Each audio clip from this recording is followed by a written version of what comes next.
Doctor Pallavi Patel जी।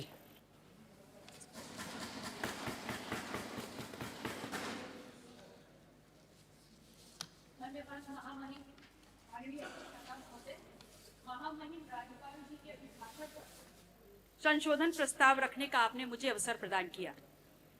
प्रयागराज महाकुंभ के इस पवित्र अवसर पर, इस पवित्र महायोजन के लिए विभिन्न स्रोतों से, विभिन्न रास्तों से सरकार को लगभग 7,500 करोड़ का निवेश प्राप्त हुआ। और इसलिए प्राप्त हुआ, इस सोच के साथ प्राप्त हुआ कि देश विदेश प्रदेश के हर कोने से आने वाले श्रद्धालुओं के लिए हर प्रकार की सुविधा और व्यवस्थाएं मुहैया कराई जा सके। लेकिन कहना गलत नहीं होगा कि सरकार को चलाने वाले लोग और उनके चंद मुट्ठी भर अभिन्न मित्रों के लिए ये महाआयोजन आर्थिक वरदान साबित हुआ है। इस कदर साबित हुआ है कि जिसने जितना हो सका, जिस रास्ते से हो सका, उस महायोजन में आने वाले उस आम श्रद्धालु को हर प्रकार से लूटने का काम किया है। मान्यवर, आज दिल्ली से अमेरिका जाना सस्ता हो गया है। और ध्यान रखिएगा, मैं डंकी रूट की बात नहीं कर रही हूं। आज दिल्ली से अमेरिका जाना सस्ता हो गया है, लेकिन दिल्ली से प्रयागराज जाने की कीमतें आसमान छू रही है।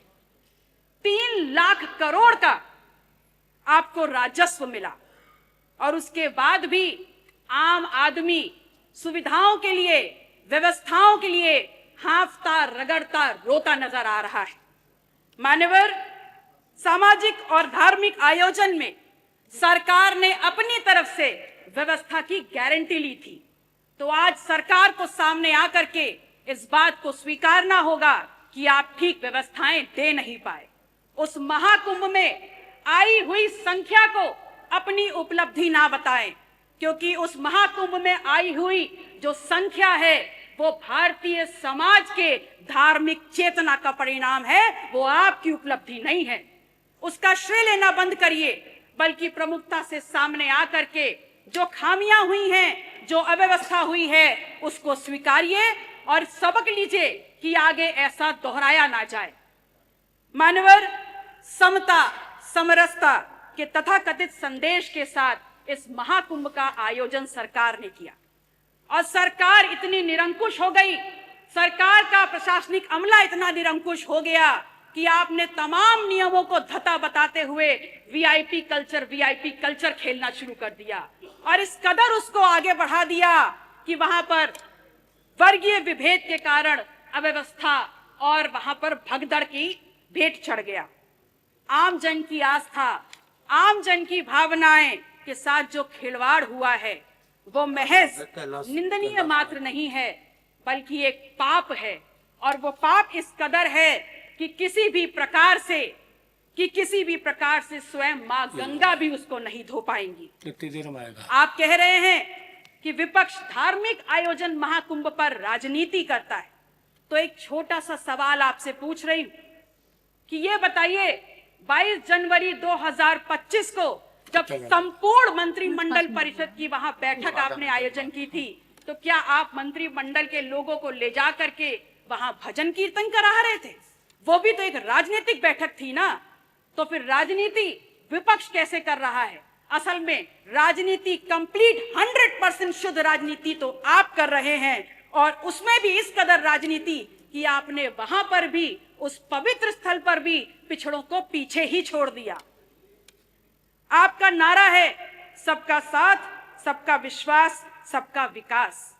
तो अगर बात विकास की है, अगर बात विश्वास की है, तो फिर ये बताइए कहां है विकास, कहां है सबका साथ और कहां है विश्वास? सच्चाई ये है कि तथाकथित सरपट दौड़ती विकास की इस ट्रेन को पकड़ने के चक्कर में बहुत सा सामान प्लेटफॉर्म पर पीछे छूट गया, और जो छूट गया उसमें है इस प्रदेश की आधी आबादी की सुरक्षा। जो प्लेटफॉर्म पर छूट गया वो है नौजवानों की नौकरी का सपना, और जो पीछे छूट गया उसमें है शब्दों की मर्यादा और हमारा अदब। शायद इसीलिए उस दिन सदन में जब विपक्ष के द्वारा विधानसभा की कार्रवाई में उर्दू को सम्मिलित करने की बात की गई, तो यहाँ पर अशोभनीय और असंसदीय भाषा का प्रयोग किया गया। तो एक सवाल सीधे सीधे माननीय अधिष्ठाता महोदय, आपके मार्फत आपका संरक्षण लेते हुए मैं नेता सदन से पूछती हूँ, is Urdu an imported language? क्या उर्दू निर्यात करी हुई जुबान है? और या फिर क्या ऐसा है कि जब मुगल घोड़े से भारत में आए तो अपने पीछे उर्दू को बैठा करके लाए? विधायक जी, तो 5 मिनट हो गया। धन्यवाद। माननीय अध्यक्ष जी, 1 मिनट और। माननीय अध्यक्ष जी, मैं सिर्फ इतना कहना चाहती हूँ कि महामहिम राज्यपाल ने हालांकि थोड़ा ही भाषण पढ़ा, पर मैंने देखा हर छोर पर भारत प्रथम स्तर पर है। बड़ी प्रसन्नता हुई और अगले ही पल ये भी समझ में आ गया कि माननीय राज्यपाल महोदय की क्या गलती है। वो तो बहुत दूर से आई हैं, असल में उनको जो झूठा सच्चा लिख के दे दिया गया उन्होंने पढ़ने का काम किया। अगर सच्चाई समझना चाहते हैं तो समझ लीजिए कि NCW के 2024 के आंकड़ों में उत्तर प्रदेश यदि फर्स्ट है तो महिला के ऊपर और अपराधों में फर्स्ट है। अगर फर्स्ट है तो बाल यौन शोषण के मामलों में फर्स्ट है। कल प्रदेश के मुखिया जब सदन में बात कर रहे थे तो कुंभ में हुई दुर्घटना पर षड्यंत्र की उन्होंने एक तरफ इशारा किया। उन्होंने बताया कि खिलाफ साजिश हो रही है उनकी सरकार के और उनके खिलाफ। तो ये सवाल सिर्फ उनका नहीं है, पूरे विधायक जी धन्यवाद। 30 सेकंड खत्म हो रहा है। लास्ट माथे पर कलंक लगा है। यह सिर्फ सरकार को बदनाम करने का शिकंजा नहीं है, अपितु ये समूचे उत्तर प्रदेश, पूरे सदन, चाहे पक्ष के लोग हो चाहे विपक्ष के लोग हो, ये पूरे उत्तर प्रदेश की गरिमा पर प्रहार है। कुंभ ना सरकार का आयोजन है ना भारतीय जनता पार्टी का आयोजन। ये कुंभ भारत की सांस्कृतिक विरासत है, भारतीय समाज के विभिन्न आध्यात्मिक विचारों का आयोजन है और उत्तर प्रदेश सदैव इस आयोजन की आने वाले श्रद्धालुओं की मेजबानी करता रहा है।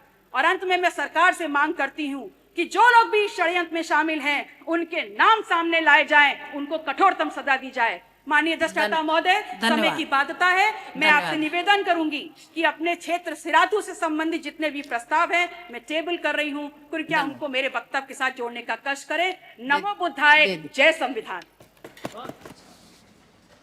श्री अनिल सिंह जी।